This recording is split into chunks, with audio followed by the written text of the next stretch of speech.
Hey guys! So here's the most requested mini vlog.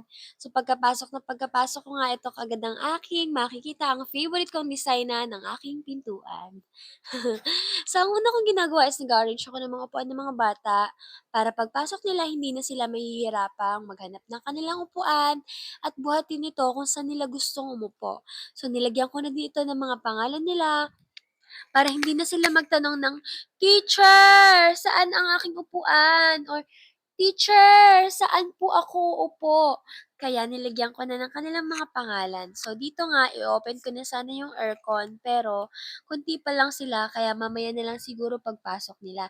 Ito naman yung aming ginagawa na flag ceremony every Monday and Friday and after that, dumidiretso na nga ako kaagad sa aking unang klase. Pero nandito na ako sa aking second class, hindi ako nagfi-film kapag meron akong klase kaya nakalimutan ko na siyang i-video. Handa na ba kayo? Kumain?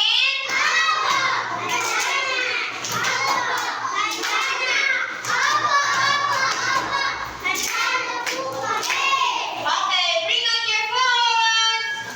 Ayan. So, ayan yung aking ginagawa bago sila pakuhain ng kanilang mga pagkain para hindi sila magulo.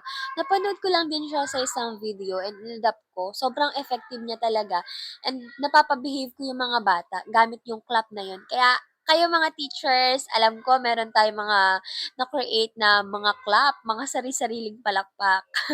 So, pasensya na nga din pala sa aking boses dahil ngayon lang ako sinipag mag-voice over kung kailan pa merong sipon. As usual, taga-open ng mga foods ng mga bata. Naku, wag lang talaga makakalimot na pagkain nila 'to, baka makain ko 'to.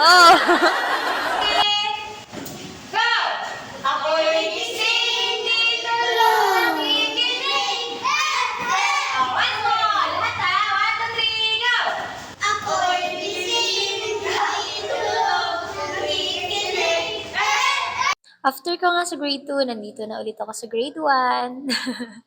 So eto, nakikipaglaro na lang ako dito sa mga bata, may lapit na din naman ang mag-uwian. Siyempre hindi palaging tutok tayo sa aral, tutok sa pagle-lesson, kailangan din nating laruin yung mga bata lalo't mga grade 1 pa lang sila, kagagaling nila sa prep and kinder, so kailangan laro-laro pa rin, hindi pa rin kailangang mawala sa kanila ang pakikipag-bonding.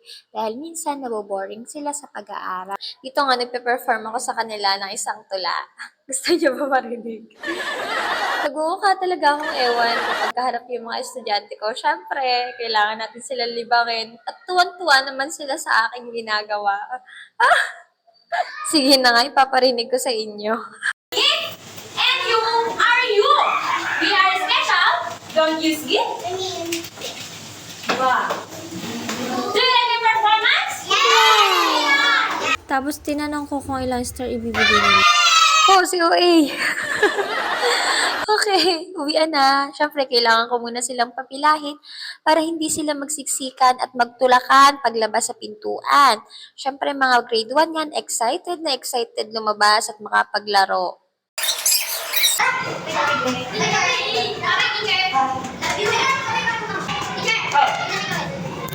Napaka-sweet naman ni Kaiden. Ayan, naalala pa sa akin na huwag ko daw kalimutang pati ng aircon. Oo naman po.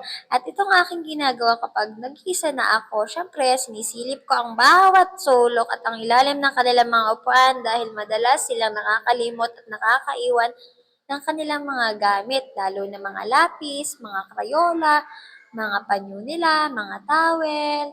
Ayan, at nilalagay ko yan sa table ko para pag hinanap ng parents, nasa aking table. Ay, haggard na. Pumasok na fresh, uwing haggard. Bye!